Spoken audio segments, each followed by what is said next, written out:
আসসালামু আলাইকুম, কেমন আছেন আপনারা সবাই? আলহামদুলিল্লাহ আমি ভালো আছি।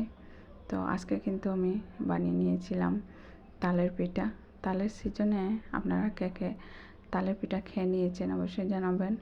তো এখানে কিন্তু আমি তালের যে শাঁসটা সেটা আমি প্রথমে কিন্তু নিয়ে নিয়েছি।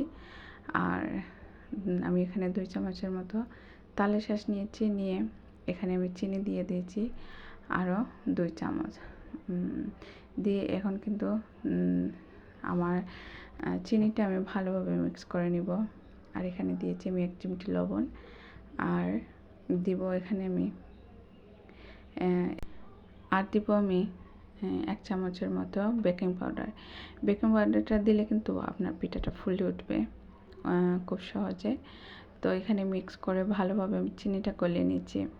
চিনিটা গলে যাওয়ার পরে এখানে আমি আমার আটা দিচ্ছি। আমি কিন্তু আজকে আটা দিয়ে শুধু পিঠাটা বানাবো, সেজন্য আমি এখানে 2 টেবিল চামচের মতো আটা দিয়ে দিয়েছি।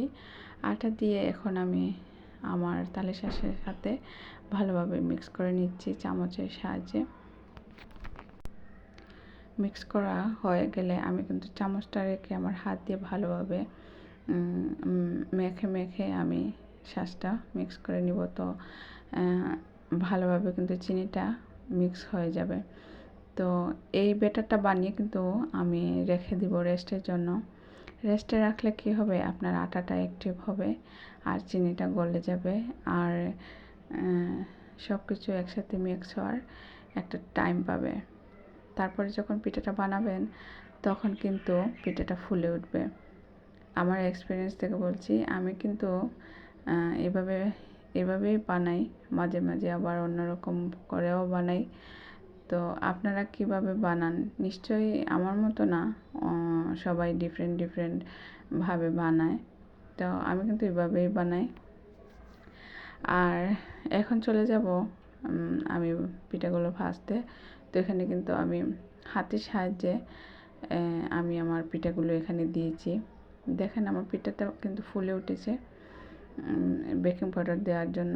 আর সব কিছু যদি পারফেক্ট থাকে তাহলে পিঠাটা কিন্তু সুন্দর হয়, ফুলেও ওঠে।